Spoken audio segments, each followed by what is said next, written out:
Hi folks! This is going to be our second video on thermodynamics. I'm going to be discussing stability compared to persistence of molecules. One way that we can compare stabilities of molecules is to look at heats of formation. These are enthalpies compared to elements in their standard states. As an example, we could look at the heat of formation of acetic acid. Acetic acid is made from 2 carbons, an oxygen molecule, and 2 equivalents of dihydrogen. Carbon in its standard state is present as graphite, and oxygen and hydrogen in their standard states, I would be looking at 1 atmosphere of each gas at room temperature. And the heat of formation of acetic acid is minus 103.3 kilocalories per mole. So acetic acid is more stable compared to the carbon, oxygen, and hydrogen starting materials here. A large note of caution: you can't compare heats of formation rigorously for compounds that are not isomers of each other. Here's a table of heats of formation for butane, pentane, and hexane. These compounds contain different numbers of carbons and hydrogens, so they are not isomers. And so we shouldn't interpret this heat of formation data to conclude that hexane is more stable than pentane or butane. We're really not comparing apples to apples here, so it would be better to just say that we can't compare them based on heats of formation. A way to quickly predict heats of formation without access to a table of values is to use what's known as the group increment method. These are also known as Benson increments. We will only consider these for alkanes, but there are group increments known for other types of molecules. The rules are pretty simple. A methyl group is going to add negative 10 kilocalories per mole to your heat of formation, and an sp3 hybridized CH2 group adds negative 5 kilocalories per mole to the heat of formation. So let's practice by predicting heats of formation for ethane, propane, and butane. Ethane has just 2 CH3 groups. I would take negative 10 times 2 to predict the heat of formation of negative 20 kilocalories per mole. Propane has 2 CH3 groups and 1 CH2 group, adding up to negative 25 kilocalories per mole. And butane has 2 CH3 groups and 2 CH2 groups, adding up to negative 30 kilocalories per mole. Here I've shown the experimental heats of formation for these alkanes, and notice they're surprisingly close to these calculated values. A major shortcoming of the group increment method is that it doesn't account for sterics or strain in a molecule. So let's look at cycloalkanes with 6-membered rings going down to a 3-membered ring. These molecules contain different numbers of CH2 groups. So for example, for cyclohexane, you have 6 CH2 groups adding up to a predicted heat of formation of negative 30 kilocalories per mole. The experimental heat of formation of cyclohexane is just about negative 30. So we have a good matchup for cyclohexane, but what about the others? The experimental heat of formation for cyclopentane is minus 18.3 compared to predicted minus 25. So I would say this is a significant deviation from predicted to experimental. Things get much worse going to a 4-membered ring. The predicted value is negative 20, but the experimental value is positive 6.7. And we get an even larger deviation for cyclopropane with an experimental value of positive 12.7. These positive values actually mean that these molecules are less stable than the elements in their standard states. For our smallest, most strained rings, we have large deviations between predicted and experimental values. What we'll do is define a strain energy, which is the difference between the experimental heat of formation and the calculated one using the group increment method. For cyclohexane, the predicted and experimental values are so close, we consider cyclohexane as having a strain energy of about 0, meaning it's not strained. For cyclopentane, looking at the difference between -25 and -18 gives us a strain energy of about 6 kilocalories per mole. The strain energy for cyclobutane is about 27 kilocalories per mole. And for cyclopropane, it's about 28 kilocalories per mole. If a molecule has 2 or more rings, we can approximate the strain energy by looking at how many rings there are and what the strain energies of each of those rings are. And if you have a molecule with 4-membered rings or larger, this calculation is pretty good. So let's look at this molecule where I have 2 4-membered rings connected together. The strain energy of a 4-membered ring is 27 kilocalories per mole from my previous table. My molecule has 2 4-membered rings, so I would predict a strain energy of 54 kilocalories per mole. The experimental strain energy is 51, so you can see my calculation is close but not perfect. For a molecule with 3-membered rings, there can be extra strain from having rings attached to each other compared to just the strain energies you would calculate. So let's consider this molecule with 2 fused 3-membered rings. The strain energy of cyclopropane is 28 kilocalories per mole. My molecule has 2 of these 3-membered rings, so I would predict a strain energy of 56 kilocalories per mole. In reality, the experimental strain energy is 67 kilocalories per mole. For 4-membered rings, my predicted and experimental values were closer together for the 4-membered rings compared to the difference between predicted and experimental for 3-membered rings.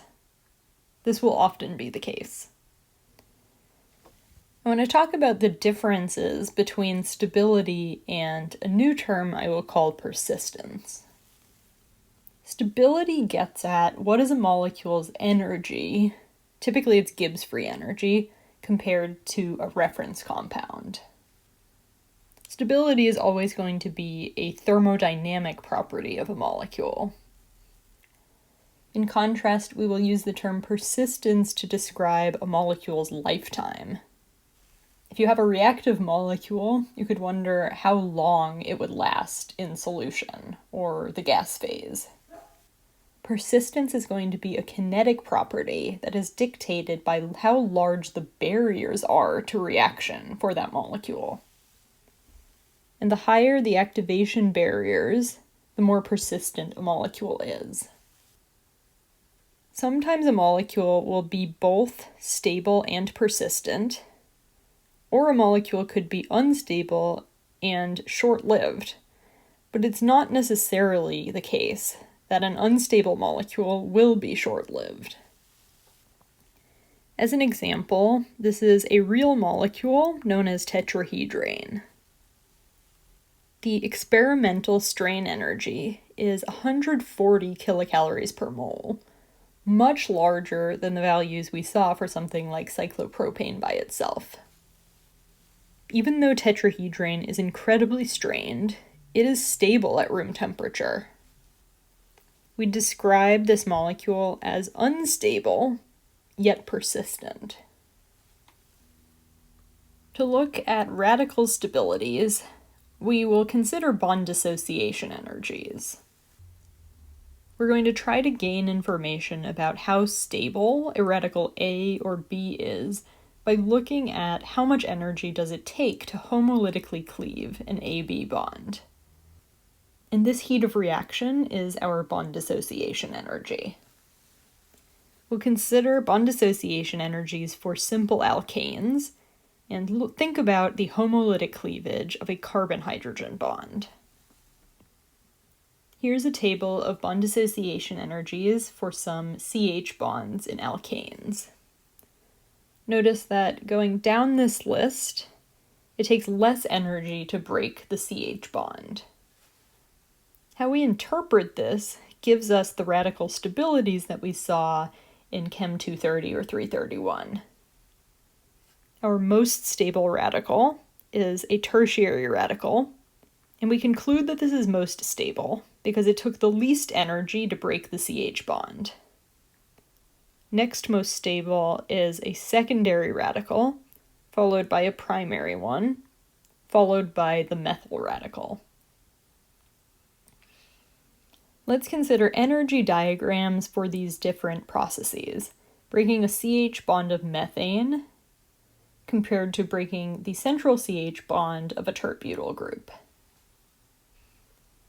In order to allow us to compare the energies of the different radicals, we have to make an assumption, which is that the alkanes have the same stability starting out. This is not true based on heats of formation. The molecule with more carbons and hydrogens has a more negative heat of formation, but it's a helpful assumption if we want to look at the radical stabilities. To graphically show where the methyl radical and hydrogen radical are in energy compared to CH4, we would draw them as higher in energy because it takes energy to break the bond, and this energy difference is our bond dissociation energy, 105 for methane. On our tert-butyl side, our CH bond dissociation energy is 97 kilocalories per mole, so I'm drawing the tert-butyl radical and hydrogen radical this much higher than my starting alkane. I could look at my difference in energy between my radicals from CH4 and my radicals from the tert-butyl molecule to calculate a difference in energy of 8 kilocalories per mole. Because I have a hydrogen radical in each case, these effectively cancel each other out, and based on my assumption about the alkanes having the same energy starting out, I can calculate that my tertiary radical is 8 kilocalories per mole more stable than the methyl radical. It's fine to make this assumption about the alkanes starting out, just be aware that it is an assumption that we made in our calculation and our diagrams. An important trend in bond dissociation energies can be seen by comparing molecules with different hybridizations. And going from an sp3 hybridized carbon-hydrogen bond to sp2 to sp, I have increasingly stronger bonds. I can explain this trend by looking at the percent S character for these different hybridizations for carbon. sp orbitals have more S character than sp2 or sp3 orbitals, and sp hybridized carbons can be thought of as more electronegative. This more electronegative carbon that's sp hybridized will have stronger and shorter bonds than the sp2 or sp3 carbons. Really importantly, bond dissociation energy and acidity do not correlate with each other. sp hybridized carbon-hydrogen bonds are stronger than sp2 carbon-hydrogen bonds, but they're also more acidic. Separate from the issue of radical stability is radical persistence. A famous persistent radical is the trittyl radical. I'll draw the structure below. This radical was first prepared in 1900, and it was found to persist indefinitely in solution at room temperature, as long as oxygen is excluded. Trityl radical is formed by taking a carbon with 3 phenyl groups and a chlorine and treating it with silver metal. This forms an insoluble precipitate of silver chloride and the trityl radical, where you have a carbon radical flanked by 3 phenyl groups. This trityl radical is remarkably persistent for a couple of reasons.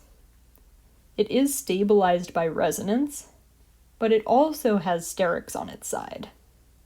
These 3 phenyl groups are large, and especially when you consider their CH bonds, they are reaching out above and below the radical, sterically protecting it. And this is key to its persistence. The most important factor for increasing a radical's lifetime or persistence tends to be steric bulk. What we can do is look at 2 different radicals and their half-lives, a measure of how long they last. The phenyl radical itself has a half-life of less than 0.05 milliseconds. But adding tert-butyl groups adjacent to the radical makes the radical more persistent, with a half-life of 6 milliseconds. These neighboring tert-butyl groups are large, and they help to prevent the radical from reacting with other molecules in solution, increasing its persistence. The stability of carbocations is typically measured in the gas phase, and this metric is known as hydride ion affinity. The reaction we're considering is starting out with a carbon-hydrogen bond. How much energy does it take to remove the hydrogen as a hydride anion, leaving behind a carbocation? This heat of reaction is our hydride ion affinity. Although these values are measured in the gas phase, be aware that if you did measure these values in solution, they would be very different and quite a bit smaller. Making separated charges, like a carbocation and a hydride, is very difficult in the gas phase because there's nothing around to stabilize them. So let's consider 3 carbocations. As a note, I'm being deliberate in comparing isomers here. Forming this primary carbocation would take 265 kilocalories per mole. To form the secondary one would take 247 kilocalories per mole, and forming the tert-butyl carbocation takes 231 kilocalories per mole. The smaller the hydride ion affinity, the more stable the carbocation is. These values can give us the familiar trend that we've seen before of carbocations being most stable if they're tertiary, followed by secondary, then primary, and then below that would be methyl. This is the trend we would expect thinking about hyperconjugation effects. For carbanion stabilities, we will typically use pKa values. This is a thermodynamic parameter that allows us to know how favorable is it to deprotonate our molecule to form its conjugate base. The lower the pKa value, the more acidic the molecule is, and the more stable its conjugate base is. This conjugate base is going to be our carbanion. So let's consider hybridization. sp3 carbon-hydrogen bonds have a pKa of about 50. This is very high. sp2 carbon-hydrogen bonds have a pKa of about 44. And sp carbon-hydrogen bonds have a pKa of 25. Let's consider our conjugate bases in each case. These are all carbanions, and they differ in the hybridization of the carbon with the lone pair and the negative charge.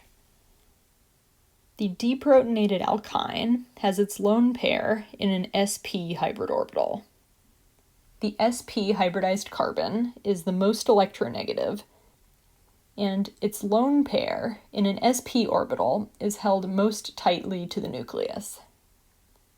This stabilizes the lone pair, meaning our conjugate base is more stable, which means it came from a stronger acid. So to briefly summarize, this video talked about stability compared to persistence for molecules. I talked about using group increments to calculate heats of formation for alkanes. I talked about strain energy. And I talked about the stability of radicals, carbocations, and carbanions. That's it for this video. I will see you in class.